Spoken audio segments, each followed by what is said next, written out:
गुरु प्यारी सात संगत जी, आप सभी को प्यार भरी राधा स्वामी जी, आपका हमारे चैनल पर स्वागत है। संगत जी, आपके आगे यह विनती है कि इस साखी को पूरा जरूर सुने। संगत जी, यह बात एक सत्संगी की है।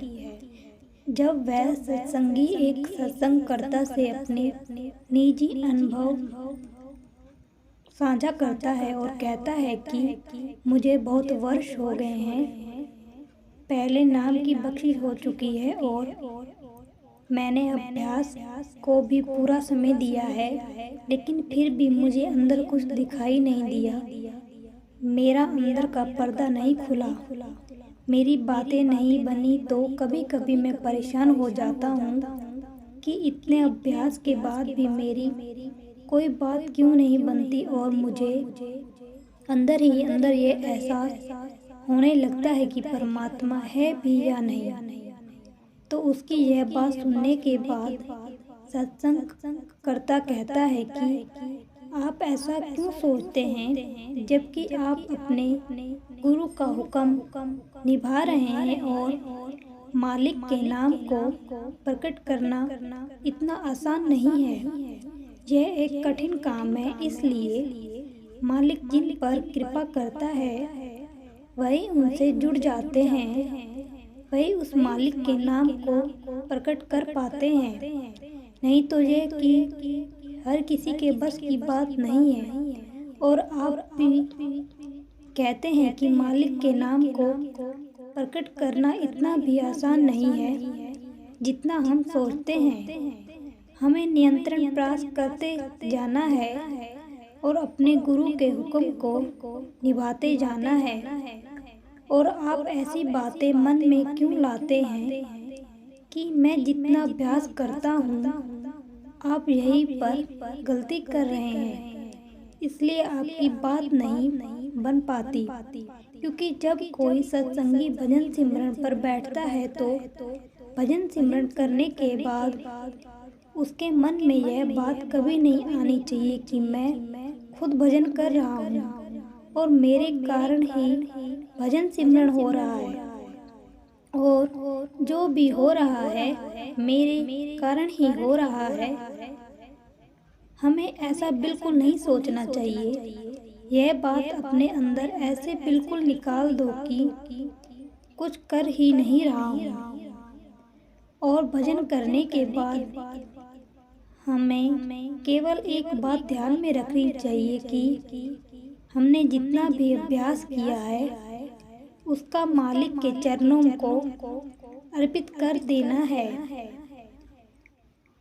हम बीज को धरती को समर्पण कर देते हैं और फिर धरती उस बीज का पालन पोषण करती है और उस वृक्ष बनाती है।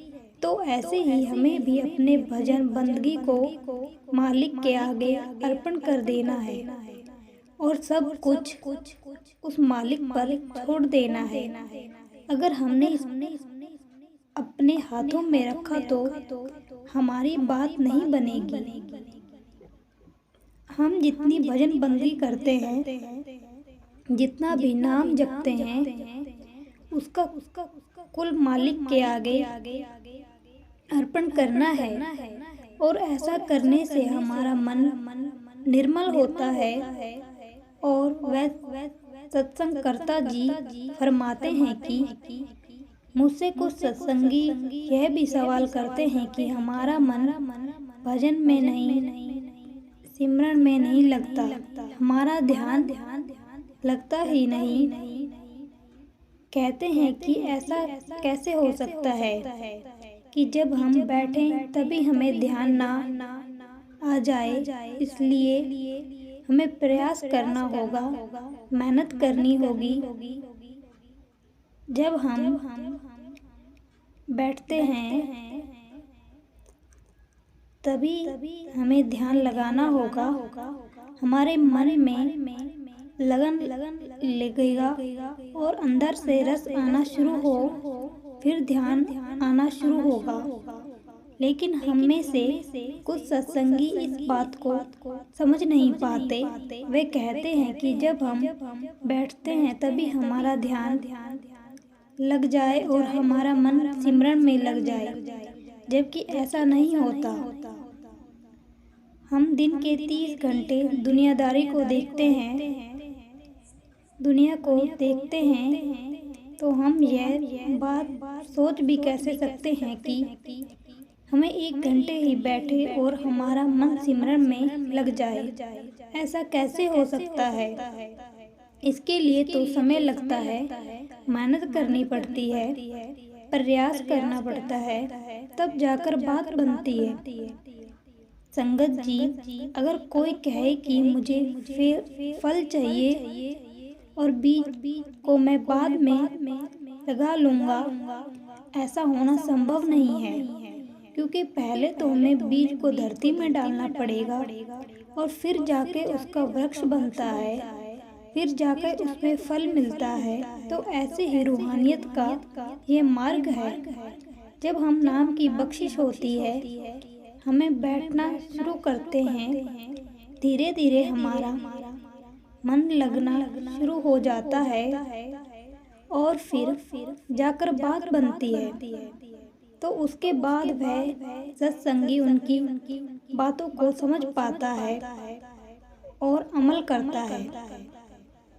फिर कुछ दिन बाद उसकी फिर उनसे मुलाकात होती है, और जब दोबारा उसकी मुलाकात उनसे होती है, जो कि कमाई वाले सत्संग करता है,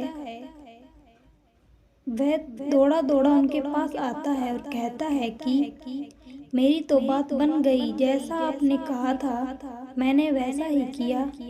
मैंने अपने अंदर यह बात निकाल दी कि मैं कुछ कर रहा हूँ और मैंने सब कुछ मालिक को अर्पण कर दिया, और उसी से मेरी बात बनने लग गई। मेरा ये निजी अनुभव है। जब मैं अभ्यास में लीन था और मेरा सर छत को जाकर लग रहा था, उससे टकरा रहा था, मुझे ऐसा लग रहा था कि मैं उड़ रहा हूँ। यह अनुभव मेरे लिए बिल्कुल अनूठा था और मैं ये देखकर घबराया भी नहीं। मैं इसी के बारे में आपसे बात करने आया हूँ कि मेरे साथ ऐसा क्यों हुआ। तो उसकी यह बात सुनकर वह सत्संग कर्ता जी कहने लगे कि ऐसा अभ्यास के साथ तो होता है। जब वह भजन बंदगी पर बैठते हैं तो उनकी सरत ऊपर उठना शुरू हो जाती है। जब अभ्यासी भजन बंदगी में लीन होता है तो उसकी सरत ऊपर की तरफ चढ़ती है और उसका नीचे से नाता टूट जाता है, और उस समय अभ्यासी को घबराना नहीं चाहिए। इसलिए संगत जी में अक्सर फरमाया जाता है कि बातों को हजम करना सीखो, लेकिन हम इन्हें हजम नहीं कर पाते। अब जो तुम्हें अनुभव हुआ है वह इसलिए हुआ क्योंकि तुमने अपने अंदर यह बात निकाल दी कि मैं कुछ कर रहा हूँ, और तुमने अपने मालिक के चरणों में सब कुछ अर्पित कर दिया। तुम्हारी बात बन गई और इसके आगे तुम्हारे साथ कुछ और अनुभव होंगे। उसके लिए भी तुम्हें सावधान रहना चाहिए, क्योंकि जब अंदर नाम प्रकट हो जाता है तो उसे संभाल पाना हर किसी के बस की बात नहीं होती। मालिक का नाम अभ्यासी के अंदर प्रकट होने लगता है तो उसके ऊपर कर्मों का सफाया होने लगता है। जब उसके कर्मों का सफाया होने लगता है तो अभ्यासी को लगता है कि उसकी मृत्यु होने वाली है, जैसे कि वह कर्मों के साथ खत्म हो रहा है, जबकि उस समय हमारे कर्मों का सफाया हो रहा होता है। ये ऐसा ही है जैसे कि एक व्यक्ति का फिर से जन्म हो रहा होता है। एक जन्म तो वह है जो हम माता पिता से मिलता है, जो कि हमारी देह होती है, लेकिन एक जन्म वह है जो मालिक की कृपा से हासिल होता है, जो कि आत्मा का नया जन्म है। जब हमारे कर्मों को पूरी तरह सफाया हो जाता है, उस दिन हमारा नया जन्म होता है। तो आप कहते हैं कि तुम बड़े बड़े भागी हो, तो यहाँ तक पहुँच आए। यह केवल तुम्हारे प्रयासों के कारण ही हुआ है कि तुम्हें ऐसा अनुभव हो रहा है। तो तुम्हें मालिक का शुक्रिया करना चाहिए कि तुम्हारे अंदर नाम प्रकट हो रहा है और तुम्हारी बात बनने लग गई है। तो संगत जी, आज भी साखी में हमें यही प्रेरणा मिलती है कि अगर हमें भी नाम की बख्शिश हो गई है और हम इस मार्ग पर चलते रहे हैं, तो अनुभव हमें इस मार्ग पर होते हैं। हमें उन्हें हजम करना है। और जो गलत अक्सर सत्संगी करते हैं कि वह भजन सिमरन के बाद कहते हैं कि हमारी बात नहीं बनी, हमें कुछ दिखाई नहीं देता। वह केवल इसलिए होता है क्योंकि उन्हें इस बात का अहंकार है कि मैं कुछ कर रहा हूँ।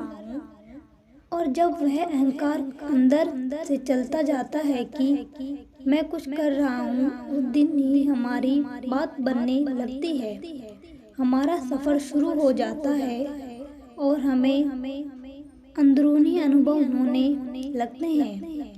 साथ संगत जी, अगली साखी में आपको पता चलेगा कि भगवान भाग्य को भी बदल सकते हैं। साथ संगत जी, जितनी बार आप निर्णय लेंगे, भाग्य भी उतनी बार करवटें बदलेगा। महाभारत से युद्ध से पहले दुर्योधन ने श्री कृष्ण नारायणी सेना चुनी और अर्जुन ने भगवान श्री कृष्ण को प्रसन्न उस समय का है जब भगवान श्री कृष्ण पांडवों की तरफ से शांति प्रस्ताव लेकर आए थे और उन्होंने पांडवों के लिए सिर्फ 5 गांव मांगे थे। तो शुकनी ने दुर्योधन से कहा कि कृष्ण दुर्योधन का पक्ष लेकर आया है, ये छलिया है, उनके लिए 5 गांव मांग रहे हैं और ये हमारे लिए सही नहीं रहेगा। दुर्योधन, जिसका नाम सुयोधन था, जो अपने कर्मों से दुर्योधन बना। दुर्योधन ने इस बात का क्रोध जताया और अपने सैनिकों को आदेश दिया कि कृष्ण को बंदी बना लो। तब श्री कृष्ण ने दुर्योधन को अपना विशाल रूप दिखाया था और उसे उसकी मृत्यु के दर्शन करवाए थे। वह नहीं जानता था कि कृष्ण को बंदी बनाना इतना आसान नहीं। कृष्ण चेतावनी देकर चले गए। इधर धृतराष्ट्र में आ गए कि वह होगा क्या। धृतराष्ट्र ने अपनी ज्योतिषी को बुलाया। उसने पूछा कि जब अब क्या होगा। ज्योतिषी ने दुर्योधन की कुंडली देखी और बोले, दुर्योधन की कुंडली में राज्य योग है, इसे राजा बनने से कोई नहीं रोक सकता। यह तो निश्चित तौर पर राजा बनेंगे, आप युद्ध कीजिए। धृतराष्ट्र बोले, ठीक है, फिर युद्ध करो, मेरा दुर्योधन ही राजा बनेगा। और फिर युद्ध शुरू हुआ। युद्ध से 2 ही लोग बाहर थे। एक सारी घटना सुन रहे थे और दूसरे विदुर, जिन्होंने युद्ध को त्याग दिया था। युद्ध शुरू हुआ तो कौरव सेना धीरे धीरे युद्ध मृत्यु के मुंह में जाने लगी। पहले ही 3 दिन में काफी कौरव का नाश हो गया। धृतराष्ट्र ने ज्योतिष को बुलाया और कहा कि यह सब क्या हो रहा है। तुमने कहा था कि दुर्योधन राजा बनेगा, लेकिन यह पांडव तो भारी पड़ रहे हैं। ज्योतिष ने कहा कि महाराज, परिणाम तो आने दीजिए, अभी तो युद्ध शुरू हुआ है और परिणाम यह है कि दुर्योधन की कुंडली में राज्य योग है, वह राजा बनेगा ही बनेगा। और इस महाभारत के भीष्म युद्ध के 10 दिन बाद धृतराष्ट्र घबरा गए क्योंकि बहुत कौरव मारे जा चुके थे। धृतराष्ट्र ने ज्योतिष को फिर बुलाया और पूछा कि यह क्या हो रहा है। परिणाम तो आ ही जाएगा, लेकिन ये हो क्या रहा है। तब ज्योतिषी ने कहा कि कोई है जो ग्रह नक्षत्रों की दिशा बदल रहा है। कोई है वहाँ जो समय और ग्रह नक्षत्रों पर है। कोई तो है वहाँ। तो विदुर ने कहा कि कृष्ण वहाँ प्रभु है। वहाँ जहाँ कृष्ण होते हैं वहाँ सारे नक्षत्र, सारी दिशाएं उनके कहने पर चलती हैं। तो दोस्तों, कुंडली पर नहीं, अपने कृष्ण पर भरोसा रखें। जब आपके जीवन रूपी रथ का कृष्ण चलाएंगे तो महाभारत कितनी भी बड़ी हो, सामने वाला योद्धा कितना ही मजबूत हो, वह धराशायी होंगे ही। वह दुर्योधन जिसकी कुंडली में राज्य योग था, लेकिन उसका रास्ता धर्म का नहीं था, उसका रास्ता अच्छे कर्म का नहीं था, तो कुंडली बदलने में क्षण भर भी नहीं लगा। अपने विश्वास को अपने कर्म पर और अपने प्रभु पर मजबूत रख, भाग्य को पलट देर नहीं लगेगी। इंसान के कर्म उसका भाग्य तय होता है। यदि हम किसी लक्ष्य की प्राप्ति नहीं होती तो हम कहते हैं कि यह मेरे भाग्य में नहीं था। वहीं कुछ मांगते हैं कि कर्म से बढ़कर कुछ नहीं है। पिछले जैसे कर्म होते हैं वैसा हमारा आज का भाग्य या बन जाता है। कर्म का घटित होना और कर्म के हिसाब से कर्म का फल आना, यह प्रकृति का अटल नियम है। उसमें अन्य कोई भी बदलाव नहीं कर सकता।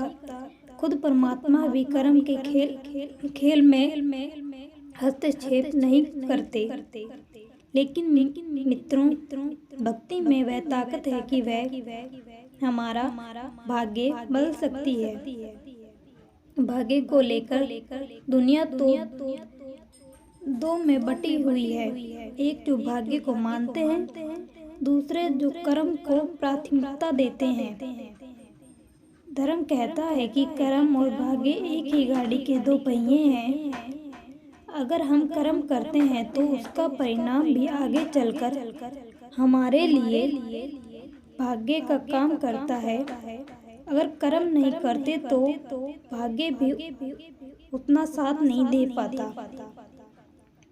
एक प्रसिद्ध कहावत है कि भाग्य के भरोसे रहने वालों को उतना ही मिलता है जितना कोशिश करने वाले छोड़ देते हैं। लेकिन एक कहावत ये भी है कि भाग्य से ज़्यादा और समय से पहले किसी को कुछ नहीं मिलता।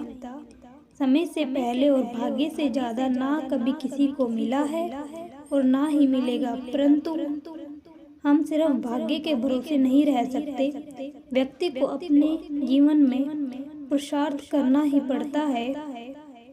पुरुषार्थ के व्यक्ति यदि ये चाहें कि सब कुछ मिल जाए जो मेरे भाग्य में है, वह कदापि संभव नहीं होता। क्योंकि गतिमान जीवन यात्रा में इंसान की इच्छाएं अनंत होती हैं। बिना पुरुषार्थ के भजन भी नहीं मिल सकता और बिना पुरुषार्थ के किसान खेती भी नहीं कर सकते।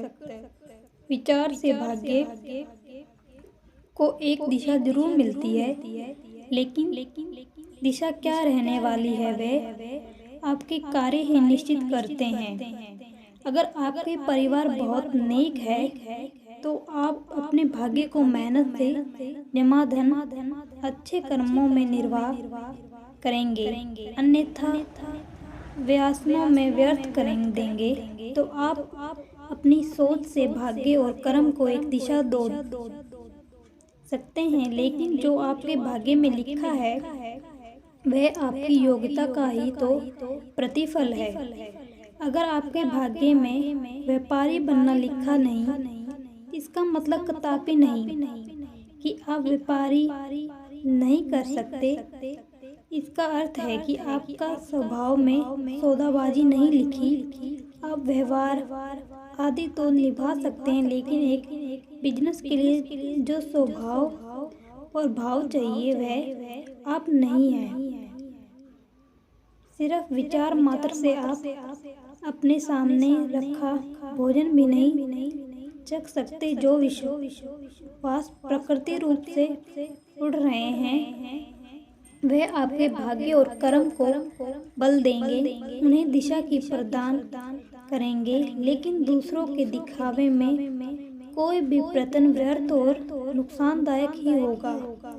अगर आप कुछ करना चाहते हैं जो लगभग असंभव लग रहा है, आपको लोग उत्साहित करते हैं कि आप वह नहीं कर पाएंगे, लेकिन आप मन बना लेते हैं कि आपको वह करना ही है और आप दिन रात उसी के बारे में सोचते हैं। आपको वह करना है, लेकिन आपके मन में शंका के बीज उत्पन्न हो जाते हैं और आप सोचते हैं कि आप वह कार्य कर लेंगे, लेकिन शंका के कारण आप बस सोचते ही रह जाते हैं। क्या आपका सकारात्मक विचार से आपका भाग्य बदल जाएगा? आप प्रकट भी सकारात्मक सोचेंगे तब भी नहीं, क्योंकि आप प्रयास ही नहीं कर रहे। इसलिए केवल विचारों से भाग्य नहीं बदलता। जब तक आप विचारों का प्रयास में परिवर्तित नहीं करते, तब तक आपके विचार केवल विचार ही रहेंगे और भाग्य बदलने के लिए विचारों के साथ साथ प्रयास भी आवश्यकता पड़ती है। क्यों बैठे तुम निकट्ठे नहीं है? कोई काम धाम कर्म की महिमा को समझो। कर्म सुख की खान है। दिन रात कर्म योगी बन कोई करता है। कृष्ण ने अर्जुन से धैर्य तुम्हारा है। कर्म फल की इच्छा त्याग, अर्पित कर सब कर्म। प्रभु को रख हृदय में, आस फलित होंगे। कर्म तुम्हारे रख खुद पर विश्वास, आस का रही धीरज रखना। सीख बन मांगे मोती, मिल मांगे मिले ना भीख। भले ही भाग्य में कुछ नहीं हो, पर आपके अच्छे हैं तो आप वह भी पा सकते हैं जो आपके भाग्य में नहीं है।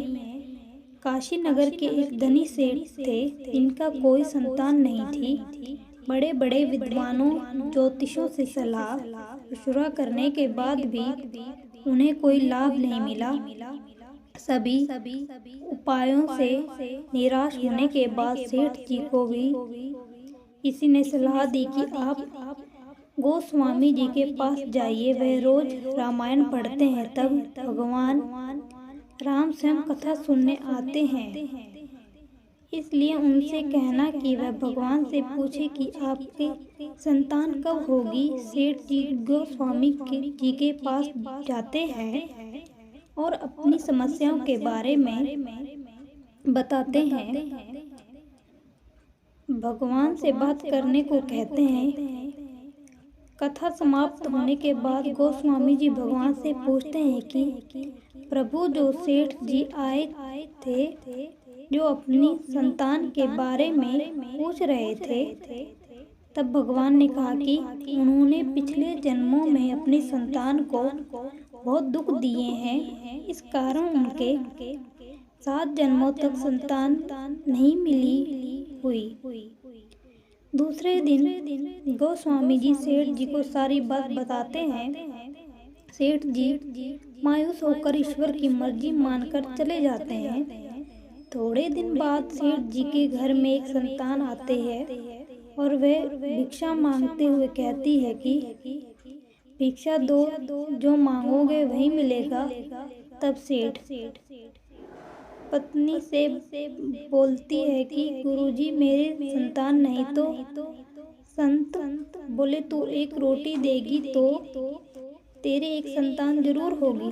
व्यापारी कि पत्नी उसे 2 रोटी दे देती है।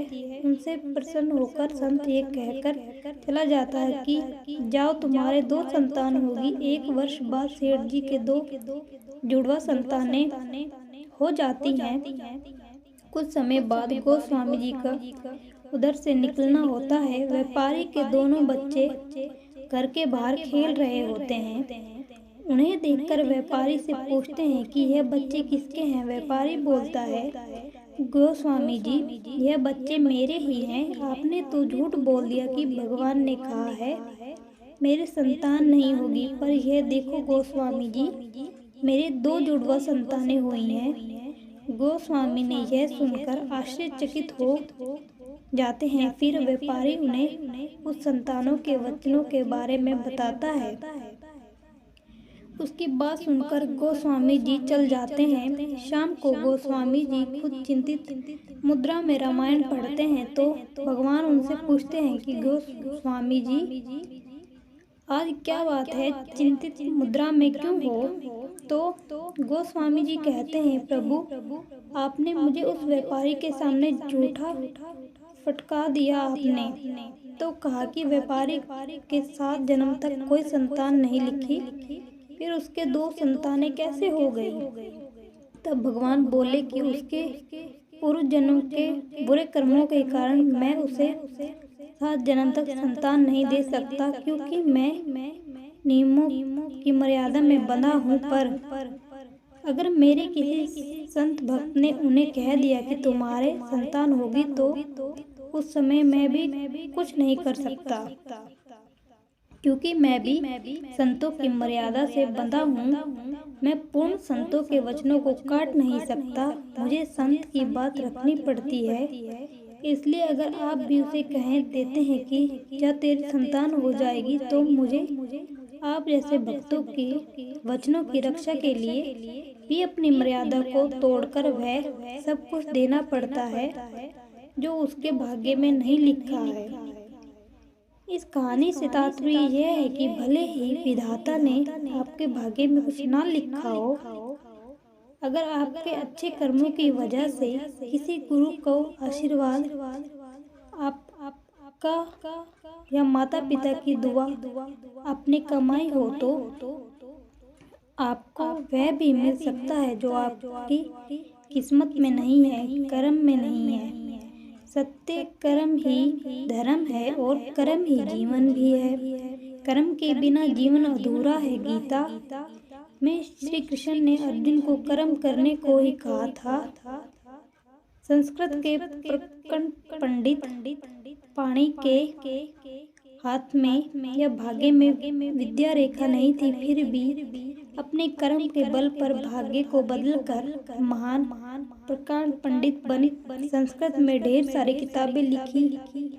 जो कर्मवीर होते हैं वही कभी भाग्य की नहीं सोचते, भाग्य खुद चलकर उनके पास आता है। एक कड़वी सच्चाई भी है, जब आदमी असफल हो जाता है तब भाग्य को रोना रोता है। आपका भाग्य आपको सफलता के लिए दिलासा दिलाता है, उसके बाद उसको सफलता में परिवर्तित करने के लिए आपको ही मेहनत करनी पड़ेगी। प्रकृति के नियम के निर्देशानुसार जैसे कोई भी वस्तु हाथ से छोड़ने पर जमीन पर ही गिरनी है, ये गुरुत्वाकर्षण का नियम है। कुछ भी फेंको आसमान की तरफ वापस जमीन पर ही आ जाता है। इसी तरह हमारे शब्द हैं और शब्दों से विचार बनते हैं। बोले गए शब्द या विचार ब्रह्मांड में चल जाते हैं और वापस उसी जैसी समान प्रवृत्ति वाले विचार वापस आपके पास आ जाते हैं। प्रकृति के एक नियम है कि जो भी आप उसे देते हैं वह कई गुना करके आपको वापस देती है। प्रकृति के नियम अटल हैं। हमें उससे जो देते हैं वही वापस आता है लौटकर। आप प्रेम बांटते हैं तो आप लौटकर प्रेम आता है। आप धन का दान करते हैं तो प्रकृति आपको धन का दुगना वापस करती है। आप घृणा फैलाते हैं, बदले में आपको घृणा ही मिलेगी। आप जैसे विचार भेजते हैं वही आपको मिलेंगे। आप हमेशा समस्या पर बात करेंगे, प्रकृति आपको समस्या प्रस्तुत कर देगी। आप अपने विचार बदल कर देखिए, संस्कारात्मक विचार सोचिए, सकारात्मक बातें कीजिए। आप केवल अपने शब्दों को बदल कर देखिए, सारे नकारात्मक शब्द हटा दीजिए। ब्रह्मांड में सकारात्मक ऊर्जा प्रवाह होने दें, कई गुना सकारात्मक वापस आएगी। कुछ समय बाद ही आप परिवर्तित देखने लगेंगे कि आपकी परिस्थितियां बदलने लगी। आपको केवल विचार बदलने हैं, अपने कर्म करते रहने हैं, बाकी हम काम प्रकृति स्वयं कर देगी। आपके विचार ही आपको कर्म बताते हैं और कर्म ही भाग्य का निर्माण करते हैं। आप विचार बदल दीजिए, आपका भाग्य बदल जाएगा। किसी भी काम का सही तरीके से किया गया तो भाग्य का भी साथ मिलता है और इंसान को सफलता भी मिलती है। किसी को सफलता नहीं मिलती है तो लोग भाग्य को दोष देना शुरू कर देते हैं कि हमारे भाग्य में यह चीजें नहीं थी, इसलिए नहीं मिली। ये कोई नहीं सोचता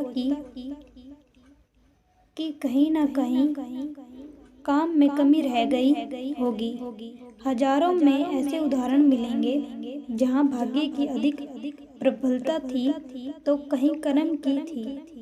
मुकेश अंबानी और अनिल अंबानी दोनों के पास बराबर की धन संपत्ति थी। दोनों का अलग गांव हुआ और दोनों के अपना अपना हिस्सा लिया। एक सफलता की सीढ़ी पर चढ़ते गए, दूसरे को जेल जाने की नौबत आ गई।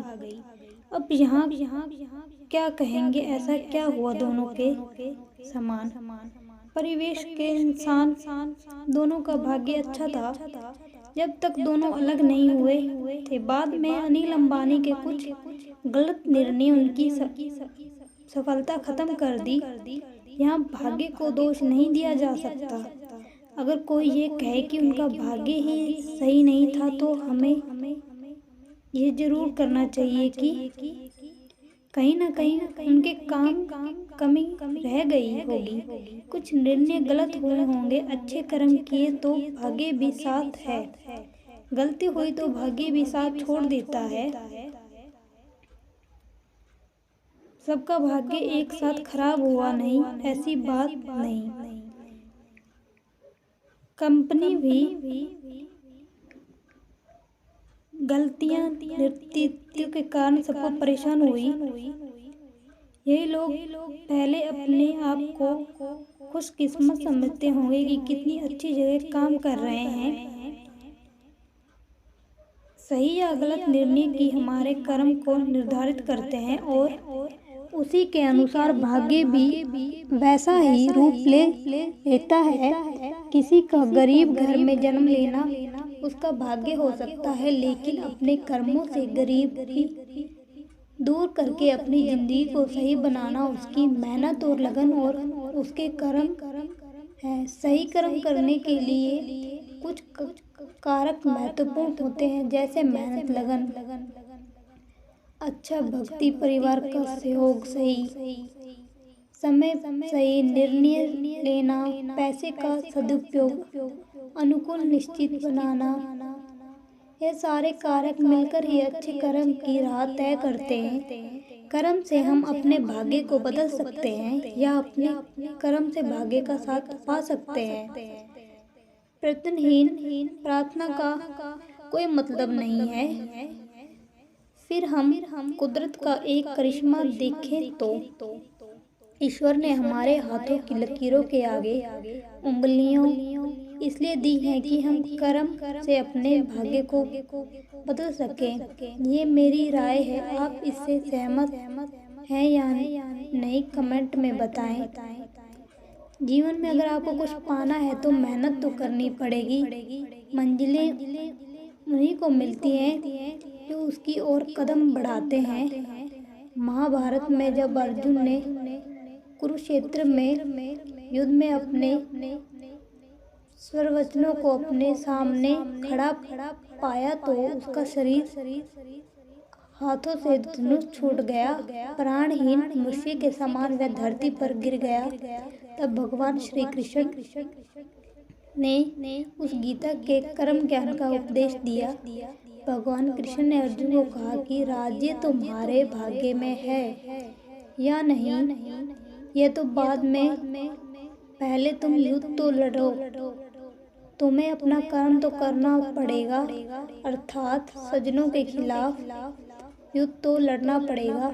तुलसीदास जी ने भी श्री रामचरितमानस में लिखा है कि कर्म प्रधान विषय, अर्थात युग तो कर्म का है। इसका अर्थ यह हुआ कि हम अपना कार्य करें, फेल की चिंता बाद में करें। किसान जब खेत में बीज बोता है तो उसे यह नहीं पता होता कि बारिश होगी या नहीं, जमीन में से बीज अंकुर फूटे या नहीं, अगर पौधा आ भी गया तो उस पर फल आएंगे या नहीं। लेकिन किसान बीजों को जमीन में बोता है और फसल की चिंता ईश्वर पर छोड़ देता है। इसलिए हमें सब कुछ ईश्वर पर छोड़ना चाहिए, सतगुरु का मार्ग अपनाना चाहिए। अगर आपको साखी अच्छी लगी तो सब्सक्राइब करें। राधा स्वामी जी।